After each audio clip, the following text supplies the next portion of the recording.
Today we're going to talk about amperage versus voltage versus resistance. What are they?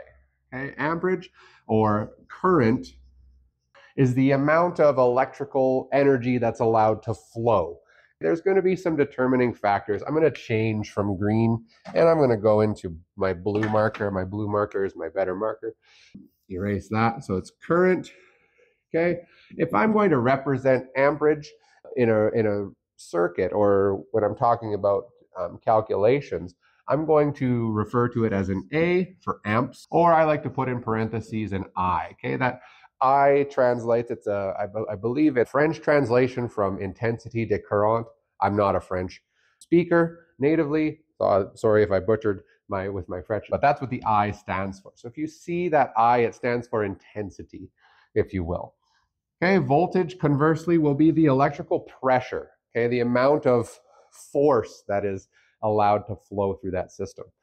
Okay, voltage will be represented by either a V or an E, and that E stands for electromotive force. I'll put the arrow in the right direction. Electromotive force. So the force that's pushing that current through. And then resistance is going to be measured.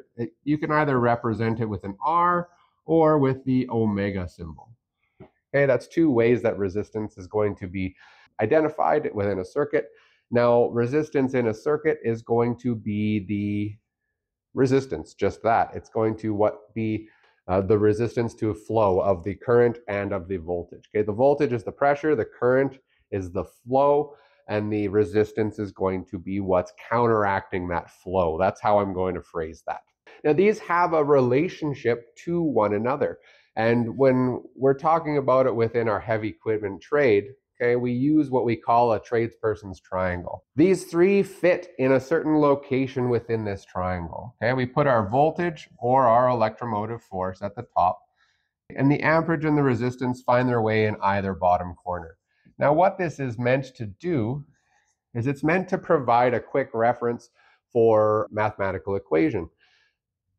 We're always going to divide across the top, multiply across the bottom. The idea is that if I have any two of these values, I can very easily find the third. Okay, amperage and resistance, we multiply across, that gives the amount of voltage across a given resistor. Okay, voltage, if we're missing our amperage, we divide our resistance into our voltage.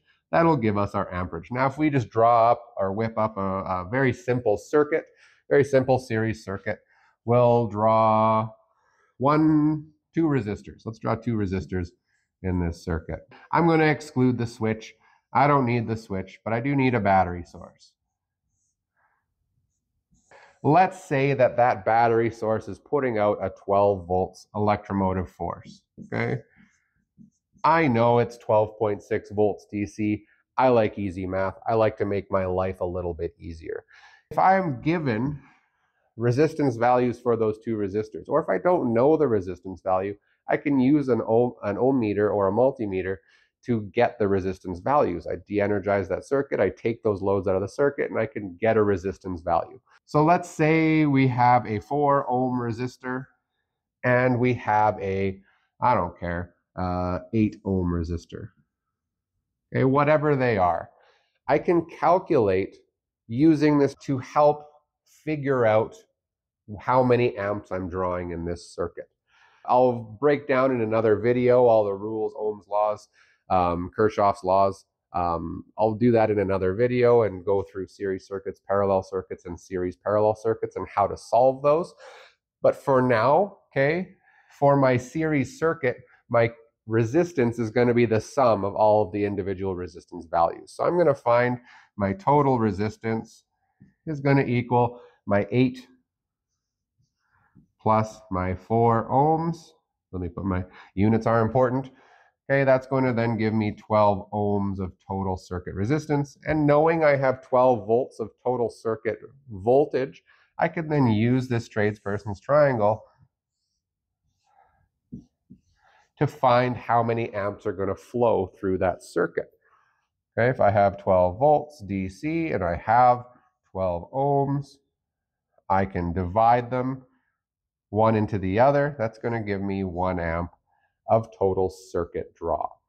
Okay, that's what I can use this amperage voltage resistance relationship for. In future subsequent videos, we'll take and we'll break this down. We'll apply this to series circuits. We'll apply this to parallel circuits.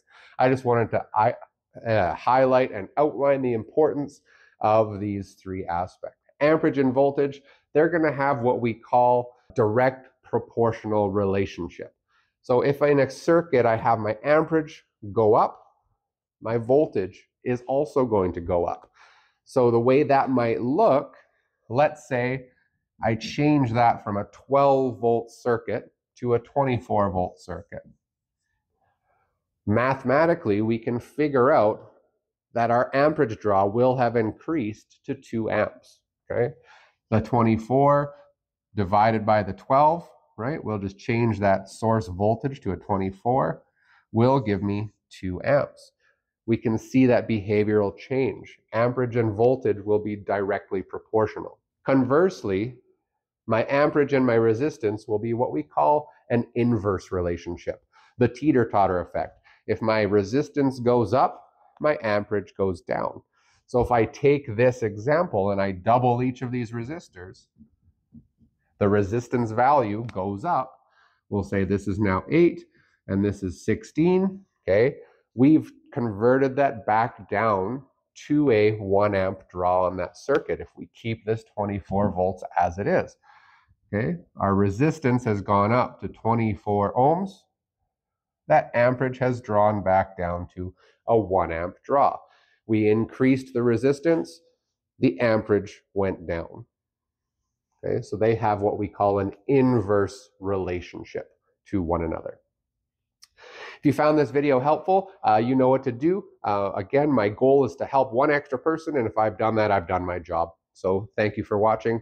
Stay tuned for any future videos that I'll have on this same subject.